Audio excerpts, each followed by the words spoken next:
تعرف إن الإندومي أو النودلز الجاهزة اتعملت في الأصل عشان تنقذ شعب كامل؟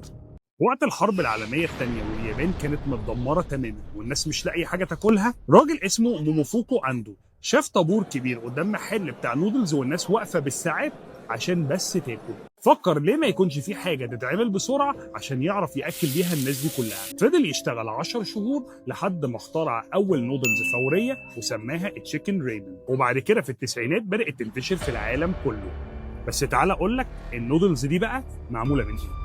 نودلز معموله من دقيق ومن زيوت مهدرجه ونسبه عاليه جدا من الصوديوم، واوقات بيضيفوا عليها ماده اسمها جلوتامات احاديه الصوديوم او MSG، والمكونات دي فيها خطوره على الصحه وخصوصا لو اتحولت لعاده.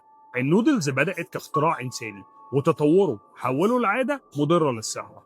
استنونا الفيديو الجاي هنحكي لكم على اختراعات اغرب واغرب واغرب.